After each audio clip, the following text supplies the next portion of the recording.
Hi, hello. Welcome to the episode of Isaiah's Newsstand. It's your host, Isaiah Edwards. The date is May the 19th, 2025. Hopefully, this episode finds you well, in good spirits, high hopes. As for me, I'm doing pretty good. Happy Monday. Happy Garfield Day to you. Hopefully, you got that lasagna. I know for me, I at least got a slice, and I'm happy about it. Yummy, yummy, yummy. But no, overall, today was good for me. A slight snag that kind of stems from last night, but we moved through it, we got through it, and now we're here, yapping it up. But essentially, what had happened was last night, my stomach was just still not 100%. I was feeling like overall fine, but I wasn't hungry. Like my snack kind of killed my appetite, I guess, or I was just too scared to eat.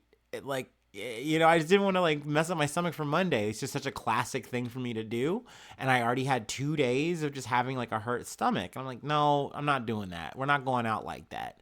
So I had like a snack night. Just ate some like various little things. Actually, I had some strawberry sugar wafers that I got from the gas station and a Sprite. Just help my little tummy, and that was nice. And then I tried the new Belvita digestive biscuits I got, which were brown sugar cinnamon, and I gotta say they smacked. They hit. They're really yummy, nice and I want to say quaint. And I know that's maybe not a word you often use with food in like a positive way, right? But no, it hit. It was everything I wanted it to be.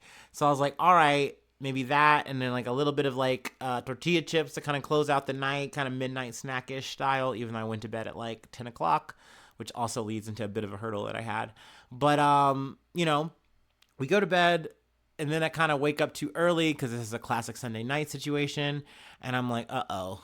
So, I was able to fall back asleep, but I don't get enough sleep. So now when I wake up, I'm now, tired. I'm too fatigued. And I need to be aware that I haven't eaten enough. I'm too low on my calorie deficit for Monday. So I'm like, okay, I'm going to try not to go too crazy or go too hard in terms of not eating or stretching out the fast or whatever. So I did have a Rice Krispie treat as well, which was nice. And I also tried a new strategy. I said, you know what? Since I'm so tired, I don't really want to get an energy drink. I'm gonna, have my little coffee on my very last break. But then also I bought some gum on the way out of work from the little vending station. And I was like, I'm gonna see if this helps keep me up. And I do think it kind of helped. It kind of helped keep me stable, gave me a little sugar. So that was good. And overall, my workout was solid. I had a really good workout, especially for a maintenance day. A Smith machine was even open, so I got to do some bench press, a little this, a little that on that. So that was good. But on the cardio part, I started getting this nauseous feeling in the pit of my stomach, and I felt terrible. I kept it going. I got through everything, but definitely my run on the treadmill was more of a walk than a run. But overall, solid effort. We got through it. Good gym session. Got some snack in me, and now I'm good. Now, granted, I am ready. I am ready for that chicken and rice tonight. I'm gonna fuck it up. But overall, a good day. All things considered. I don't want to say good to be back, but let's get to this week. I'm ready for Memorial Day weekend. Let's just say that already. But yeah, today was good. Today was solid. Got a little food corner in there for you. Let's go ahead and do our startup and get into some news. Oop.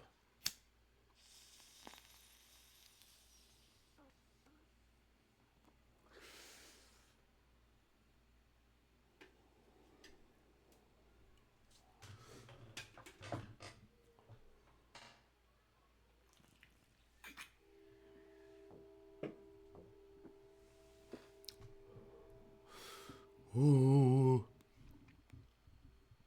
All right. Oh boy. From A. Oh, I can't even get it out. From ABC News. Sorry, y'all. New Jersey transit strike. Tentative deal reached. Trains will resume operation. A tentative agreement has been reached to end New Jersey's first statewide transit strike in more than 40 years, according to the union representing the engineers and train operators. Trains are set to resume operations on Tuesday, according to New Jersey Transit. The union had previously indicated trains will resume on Monday. We have a deal. The strike will end, the Brotherhood of Locomotive Engineers and Trainmen, or the BLET, said in a statement. Terms of the agreement, which have not yet been released, will be sent to the union's 450 members who work as locomotive engineers or are trainees for their consideration, according to the union. The BLET will begin to conduct a ratification vote by electronic ballot for participating members, and the agreement will also be voted on by the New Jersey Transit Board. Excuse me. At their next meeting on June 11th. Now, there's more details here, and there's a bit of a recap in this article about, everything so far. We will leave the story there. We will probably come back when I hear more details about what the union got out of it. I'm obviously very happy for this deal getting reached. Clap it the fuck up. Just goes to show that, proof's in the pudding. If you show up with a solidarity and say, hey, look, this is a leverage point moment. You guys want these trains and shit to work on time. Shit, Memorial Day weekend is coming up, and we already, motherfuckers are mad about missing the Shakira concert or some shit, or mad about trying to get to work or whatever. Like, you need to make this deal with us and stop fucking playing around. Because up until this point, when we first started talking about it, that's what the fucking government was doing. That's what your politicians and, local or, top leaders of this shit, that's what they were fucking doing. They were playing around. And then they wanted to fucking put the blame on the people who are saying, hey, man, we are not making enough money to live. This is not worth it. You have to make this worth it for us. Like, just, we're no longer fucking playing around here, So, I'm happy to see some results, and not to mention results pretty quickly. Like, what was it? I think about 3 days. So, I'm happy to see this shit. And yeah, I hope that this raises all boats. I hope that other, people in, in this transit union situation are going to all get more pay out of this fucking thing. Because that's how it should be, God damn it, So yeah, I'm happy to start off with some good news here. Love that. Sadly, the next story that we're getting into is not so good. From The Independent. Colombian model killed just days after Mexican TikTok influencer was shot during live stream. A Colombian model and influencer has reportedly been killed just days after a Mexican TikTok influencer was fatally shot during a live stream. On May 15th, Maria Jose Estupiñan, I'm sure I'm getting that wrong, sorry, a 22-year-old university student living in Colombia's northern city of Cucata? We're going to say Cucata. Was reportedly shot several times at her residence by a man pretending to be a delivery person. In security footage that has been widely shared across social media, a man can be seen running away after allegedly shooting Estupiñan, who can be heard screaming in pain. And hopefully you're not hearing the random childlike screams outside, because it is summertime and it is hot for now. I hear it's supposed to be cooling out, but yeah, we get a little bit more extra, maybe potential extra audio. Estupiñan, who was a student at Francisco de Paula Santana University, died shortly after from her injuries. Let's see. Acosta added that Estupiñan's death came just as she was expecting to receive $30 million pesos from her ex-partner as part of a domestic violence complaint she filed against him in 2018. Authorities have said they are investigating Estupiñan's murder, though it's unclear if they are pursuing it as a suspected femicide, which is the killing of a woman or girl, particularly by a man on account of her gender. Now they loop back and make a connection to the Mexican influencer Valera Marquez, who died recently. We did cover that. They added some more details that I didn't have previously, so I did want to kind of run through and touch on those. Um, it looks like two men had arrived on a motorcycle, and then one of the men entered the store and asked if she was Valeria before delivering a small parcel. So apparently they dropped off the little piglet and then came back and then shot her. So it's worth noting that it wasn't just one person. That being said, it doesn't change in terms of like whether or not we know if this is femicide or if this is cartel related. We still don't have any more details, but I feel like it's important noting that it's not just one guy. So yeah, I mean, sadly though, that means that not one but two stories, in the same month, femicide related. Granted, two different countries, but that being said, it's still sad to see this number going up and up and up in Latin communities, but not just Latin communities. I mean, really internationally, this is I feel like a big deal, a big issue. So I really don't have too much to add, but I definitely will keep us posted on either of these stories in terms of updates. Obviously, condolences to the families, people involved in this shit. But yeah, it's not getting any better from that story to this story from UPI. Two dead. Child missing after train hits pedestrians in northern Ohio. Two adults are dead, a baby is injured, and a 5-year-old is missing after multiple people were struck by a train in northern Ohio, authorities and officials said. Fremont Mayor Danny Sanchez told reporters at a brief press conference Sunday night that the victims appear to be a family from Indiana on a fishing trip. The two deceased have been identified as a 58-year-old woman and her 38-year-old daughter.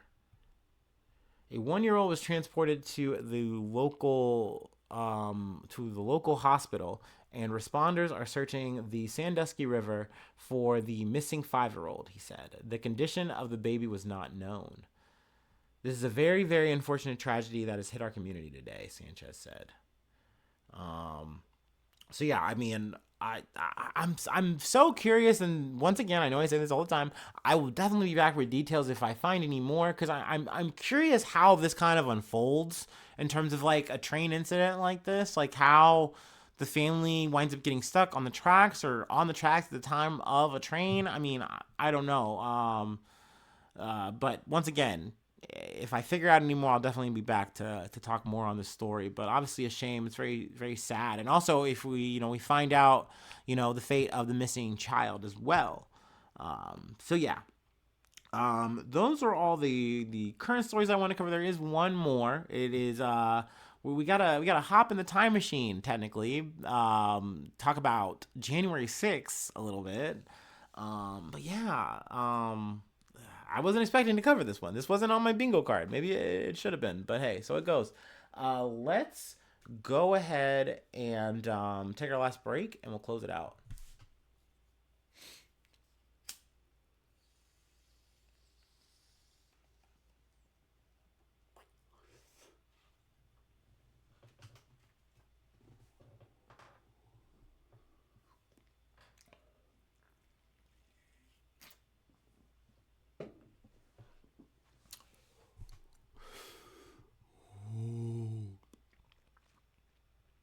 Oh me, oh my.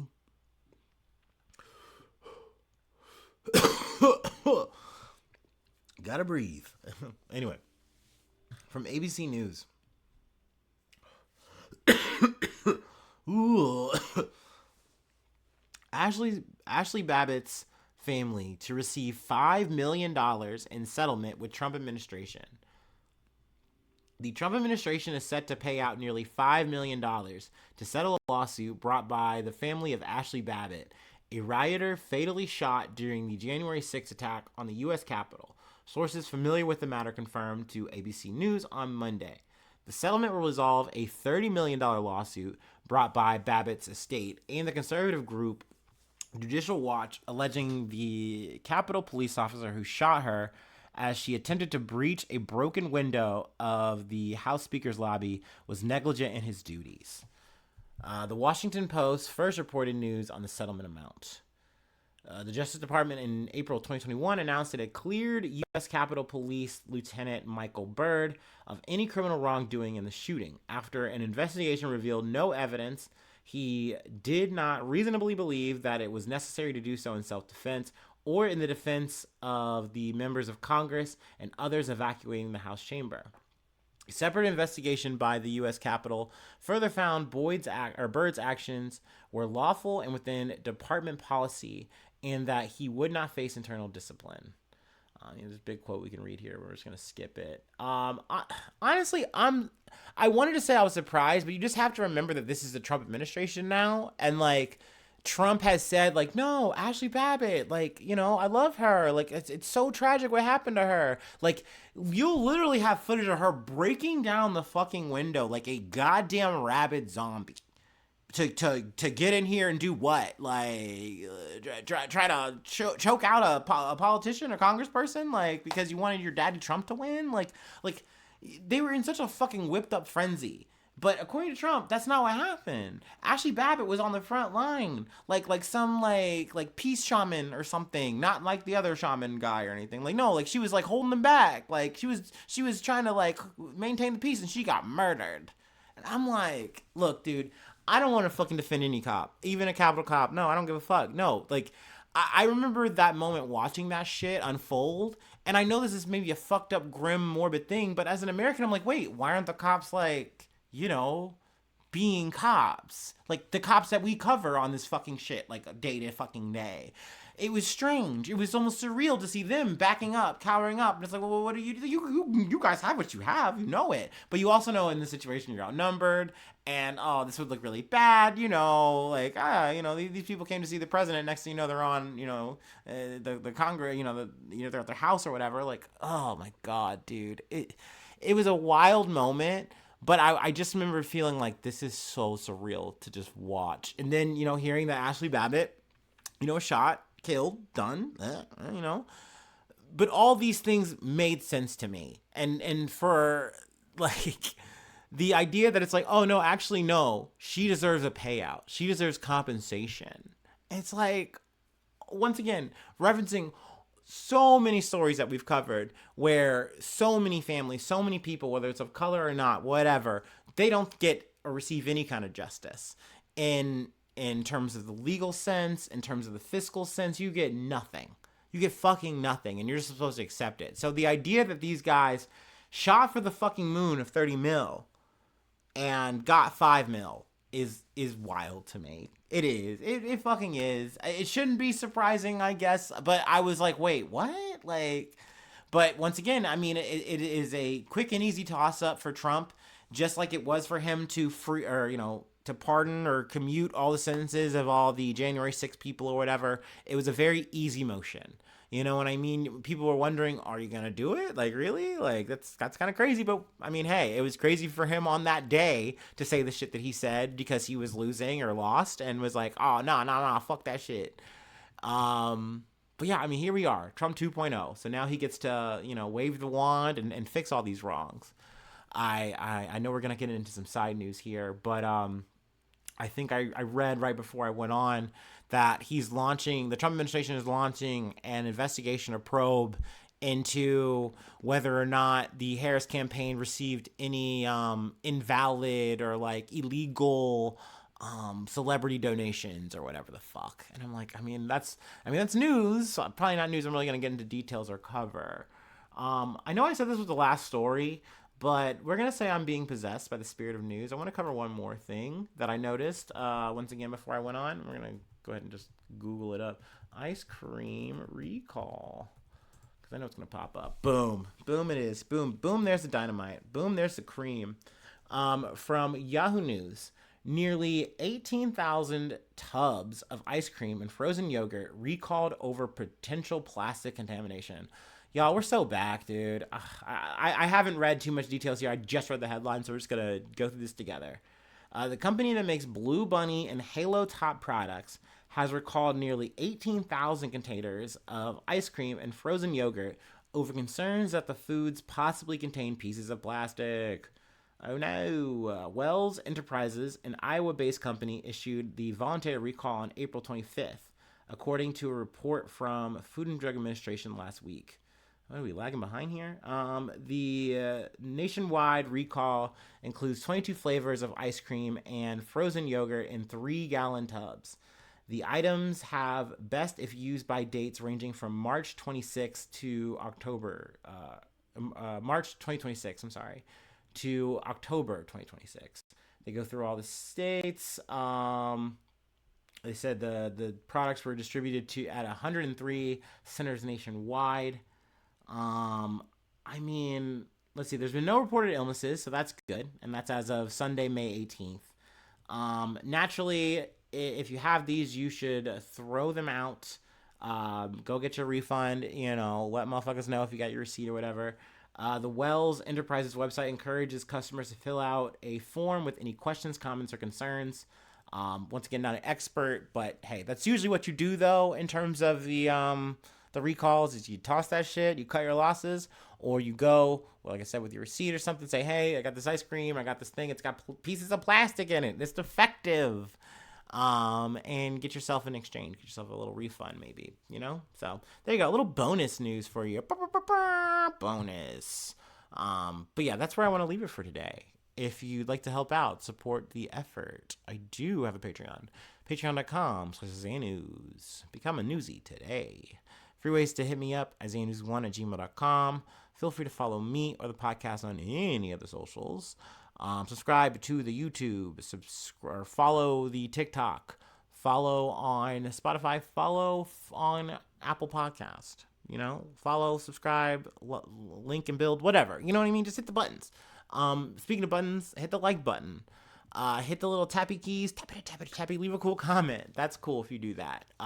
Sharing is caring. Hit that share button. Boop, boop. Sometimes you have to hit a couple more buttons. But hey, I appreciate it if you do. If you don't, that's fine. I really just appreciate you listening. It always trips me out just to see a handful of people on there and just being like, oh my gosh. It's not just me doing a little sound check. Okay, you guys fuck with me? You guys like me? Hate me? Want to see me? No, I don't know, whatever. Just hit me up though. Like I said, that's a free action too. Any of the socials, any of the DMs you can slither into. But no, thanks so much for tuning in. Thanks so much for being a friend, and hopefully I see you soon for some more good news. I love ya. Bye bye. Mwah.